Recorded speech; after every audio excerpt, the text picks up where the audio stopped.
Hey everyone, welcome back to the deep dive. So you wanted to explore Elon Musk's latest move in the Trump administration, Okay.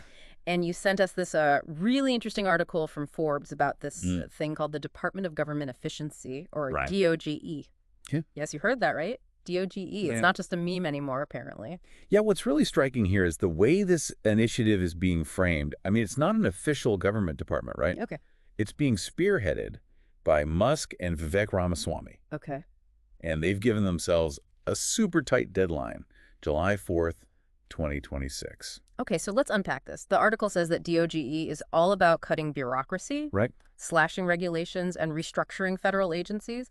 But what does that actually mean in practice? Well, you have to consider the players involved, right? Both Yeah. Musk and Ramaswamy have been Yeah. pretty vocal critics of what they see as government overreach. Yeah, the article mentioned Ramaswamy wanting to drastically shrink the federal workforce, even shutting down entire agencies. That's a pretty radical approach. It is. Yeah, and Musk has been on record, even on the Joe Rogan podcast, talking about how he believes some agencies have gone beyond what Congress originally intended them to do. Okay. He's a big proponent of limiting them to their congressionally authorized roles, which are basically the specific tasks and powers outlined in the laws that created those agencies. So in essence, they're both coming in with a pretty strong belief in smaller government. Yeah. But how much power will they actually have if DOGE isn't even a formal part of the government? It's not like they can just waltz in and start firing people. Well, that's one of the big questions this whole thing raises. Yeah. I mean, they're essentially trying to operate outside of the traditional government structure, Right. while still aiming to enact major reforms. Yeah. It's a really unconventional approach. Yeah. And it's unclear how they plan to navigate that. The article even compares DOGE to the Manhattan Project, Yeah. which seems like a pretty ambitious framing. Yeah, that comparison really jumped out at me too. I mean, the Manhattan Project was this massive top secret government initiative. With almost unlimited resources and a very specific goal, building an atomic bomb. Right. DOGE is well different. Exactly. The Manhattan Project had the full weight of the government behind it. Yeah. DOGE is being run by two individuals, even if they're very influential individuals, Right. who are essentially trying to reform the government from the outside. It's like they're trying to build a rocket ship in their garage. Right. They might have the vision and the ambition, but do they have the tools and the infrastructure to actually pull it off? That's the million-dollar question. And then there's the name itself, DOGE. I mean, you can't help but wonder if the name, which is also the name of the cryptocurrency Musk often promotes, was chosen intentionally. Right. It's like they're trolling us, Yeah. or at least not taking this whole thing entirely seriously. I mean, come on. Department of Government Efficiency, DOGE. It's almost too perfect. Yeah. What do you think? Is this a serious attempt at government reform, or is it just a publicity stunt? Or maybe a bit of both. It's hard to say for sure. It certainly raises questions about their intentions and how seriously we should take this initiative. Yeah. But regardless of the name, the potential implications of DOGE are pretty significant. Yeah. I mean, we're talking about potentially restructuring entire federal agencies. Yeah. That's not something to be taken lightly. Right. Um, Okay. so, Yeah. yeah, absolutely. And if they are successful, it could set a precedent Right. for future administrations to bypass traditional government structures. Yeah. We could see more of these shadow departments popping up, which raises some interesting questions about accountability and transparency. Yeah, you're right. It's kind of a slippery slope. But let's get back to the specifics of DOGE. Yeah. You mentioned the tight deadline, July 4th, 2026. Right. What can they realistically achieve in just over 2 years? Overhauling the entire federal government seems like a pretty tall order, even for someone like Elon Musk.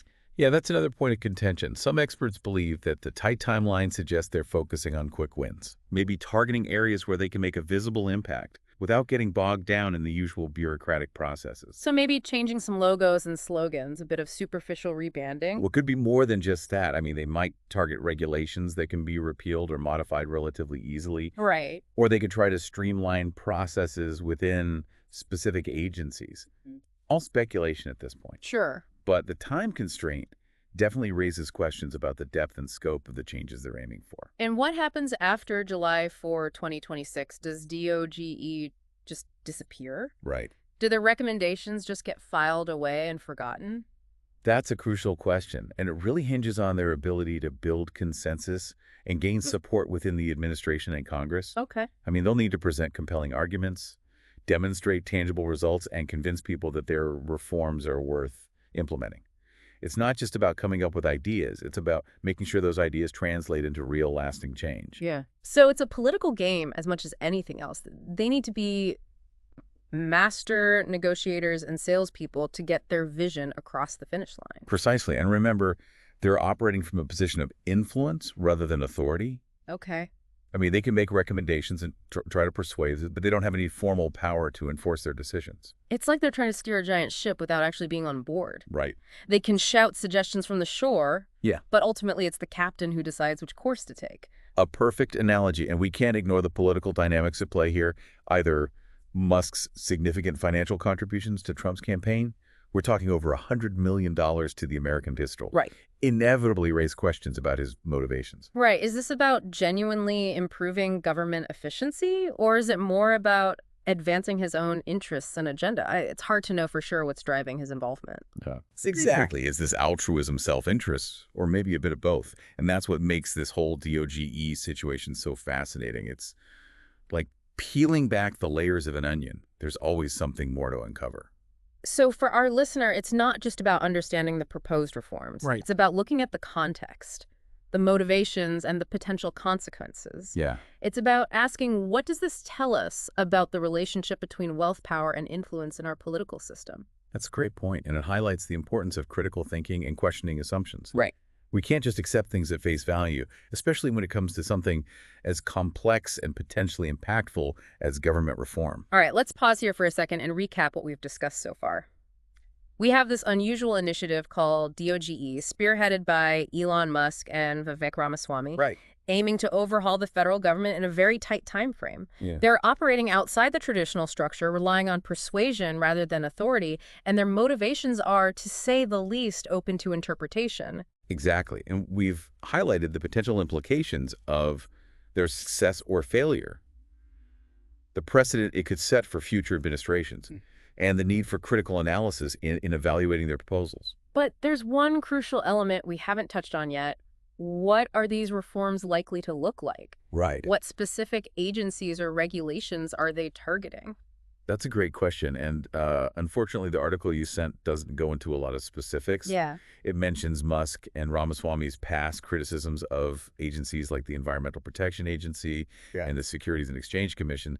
They've both argued that these agencies stifle innovation and create unnecessary burdens for businesses. Right. And that aligns with their broader philosophy of limited government intervention in the free market. Right. But how they plan to translate those criticisms into concrete policy changes is still a bit of a mystery. Yeah, it seems like there's a lot of speculation and uncertainty swirling around DOGE.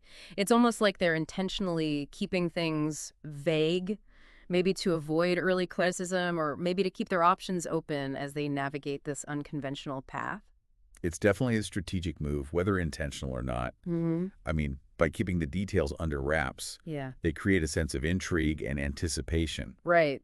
It also allows them to adapt their approach as they go responding to feedback and adjusting their priorities without being bound by specific promises or commitments. So for you listening, this is a developing story. DOGE might fizzle out, it might morph into something completely different, or it might actually achieve some of its stated goals. It's going to be fascinating to see how this all plays out. It really is, and it highlights the importance of staying informed and engaged with these kinds of developments. Yeah. I mean, the decisions made by individuals like Musk and Ramaswamy operating in these unconventional spaces can have a ripple effect across the entire political and economic landscape. Absolutely. So to wrap things up, we've taken a deep dive into this intriguing initiative called DOGE. We've explored the motivations of the players, the challenges they face, and the potential implications of their actions. Right. We've also highlighted the importance of critical thinking, questioning assumptions, and considering multiple perspectives. Absolutely. And perhaps most importantly, we've encouraged you to continue exploring the story as it unfolds, pay attention to the news, read different analyses, and form your own conclusions about what DOGE means for the future of government and the role of powerful individuals in shaping that future. Because ultimately, the story of DOGE is a story about power innovation and the evolving relationship between the public and private sectors. It's a story that's still being written and one that we all have a stake in. Well said. And who knows, maybe someday we'll all be saying, "To the moon!" Yeah. about government efficiency. Okay, maybe not. But hey, stranger things have happened, right? Indeed. Thanks for joining us on this deep dive. Until next time, stay curious.